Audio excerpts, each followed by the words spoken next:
নমস্কার বন্ধুরা, আজকে আমি আছি আমাদের তুফানগঞ্জের কাশিয়াবাড়ি বাজারে। সেখানেই অবস্থিত ভরসা হেয়ার ট্রিটমেন্ট সেন্টার।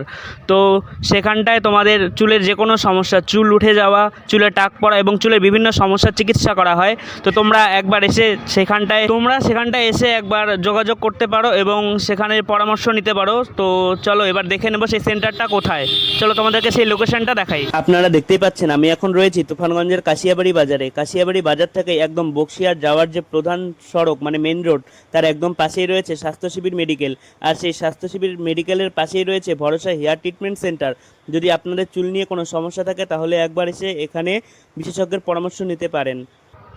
তো বন্ধুরা, এবার আমি কথা বলে নেব এই সেন্টারে চিকিৎসা করা সেই চিকিৎসক দাদার সাথে।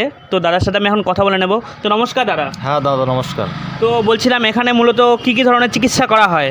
এখানে মূলত যাদের মাথায় চুল নাই, যেরকম টাক মাথা, চুল উঠে গেছে, তারপরে চুল পাতলা হয়ে গেছে, মানে চুলেরই সমস্যার ট্রিটমেন্ট করা হয় এই জায়গায়। বিভিন্ন ধরনের চিকিৎসা করা হয়, তাই তো? তো কথা হচ্ছে যে আপনি যে চিকিৎসাগুলো করেন, তো কোন কোন প্রক্রিয়া চিকিৎসাটা করেন যদি আমাদেরকে একটু বিস্তারিত দেখান। আমাদের এই জায়গায় চিকিৎসা সম্পূর্ণটাই আয়ুর্বেদিক। আচ্ছা। সম্পূর্ণটাই আয়ুর্বেদিক ট্রিটমেন্ট করি আমি। আপনারা দেখতে পাচ্ছেন এই রোগীর মাথায় একদমই চুল নেই বলতে চলে, তারও কিন্তু চিকিৎসা হবে 100% গ্যারান্টিতে। আপনারা দেখতেই পাচ্ছেন চিকিৎসক দ্বারা একে একে বিভিন্ন আয়ুর্বেদিক উপাদান ও ভেষজ ওষুধ একটি পাত্রে নিয়ে নির্দিষ্ট পরিমাণে মিশ্রণটি তৈরি করছেন। সব উপকরণ ভালোভাবে মিশিয়ে ট্রিটমেন্টের জন্য প্রস্তুত করা হচ্ছে। এবার এই প্রস্তুত করা মিশ্রণটি একটি রোগীর মাথায় ত্বকে কিভাবে প্রয়োগ করা হয় সেটাই আমাদের দেখাবেন। চলুন দেখে নেওয়া যাক। আপনারা দেখতেই পাচ্ছেন প্রস্তুত করা আয়ুর্বেদিক মিশ্রণটি এখন রোগীর মাথায় ত্বকে ধাপে ধাপে প্রয়োগ করা হচ্ছে। চিকিৎসক দ্বারা খুব যত্ন সহকারে পুরো প্রক্রিয়াটি সম্পন্ন করছেন। আপনারা দেখতে পাচ্ছেন ওষুধটি প্রয়োগ করার পর কিছুক্ষণ এভাবেই রেখে দেওয়া হয় যাতে এটি মাথার ত্বকে ভালোভাবে কাজ করতে পারে। এরপর মাথা পরিষ্কার করা হয়। মাথা পরিষ্কার করার পর প্রয়োজনীয় অংশে একটি আয়ুর্বেদিক ভেষজ তেল প্রয়োগ করা হয়। তো দাদা, মূলত এখানে চিকিৎসাটা কতদিন চালিয়ে যেতে হয়?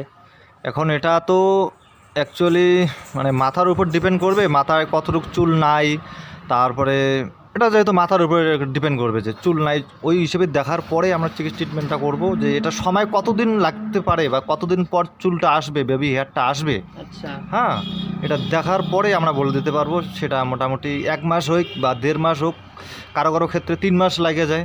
আচ্ছা। হ্যাঁ, এটা দেখবো তারপরেই। তো যাই হোক, যার যার মাথার কন্ডিশন হিসেবে চিকিৎসাটা করায়, তাই তো? আপনারা দেখতে পাচ্ছেন আমাদের মাঝে আরও একজন রোগী এসে পৌঁছেছেন। তারও চুল পড়ার একই ধরনের সমস্যা রয়েছে, তাই ওই চিকিৎসক দ্বারা তার অবস্থার ভিত্তিতে প্রয়োজনীয় ট্রিটমেন্ট শুরু করেছেন। আচ্ছা দাদা, বলছি আপনার বাড়ি কোথায়? আমার বাড়ি বিশ্বপতি। আচ্ছা, তো বলছি আপনি কি প্রথম চিকিৎসা নেওয়ার জন্য আসছেন এখানটায়? হ্যাঁ, প্রথম নিয়ে। আচ্ছা, তো কিরকম লাগছে? আর না, সকালবেলা দাদাটা বললো যে তোমার তো এই কেস, হুম। মাথায় তো চুল নাই, হুম। একবার ট্রাই করতে পারো। আপনারা হয়তো চুলের সমস্যা নিয়ে অনেক জায়গাতেই ঘুরছেন, তাই বলছি একবার এখানটায় এসে দেখতে পারেন আপনারা। তো দাদা, যদি কেউ চিকিৎসাটা করতে চায় তো আপনার সাথে যোগাযোগ করবে কিভাবে? দেখুন, যদি কেউ চিকিৎসা করতে চায় এই চুলের ব্যাপারে নিয়ে, তো আমার নাম্বার আছে, এই নাম্বারে ফোন করলেই হবে। আর একটা কথা, আমাদের চিকিৎসাটা হয় 1 নম্বর কাশিয়াবাড়ি বাজারে। আচ্ছা। হ্যাঁ, কাশিয়াবাড়ি বাজারে রোডের সাইডেই আমাদের দোকানটা আছে। এই দোকানে চিকিৎসা করা হয়। আমার মোবাইল নাম্বার আছে, কেউ কন্ট্যাক্ট করে আসতে পারো, কোনো অসুবিধা আচ্ছা, নেই। যদি আমাদেরকে মোবাইল নাম্বারটা একটু বলে দেন। মোবাইল নাম্বারটা 8371934880।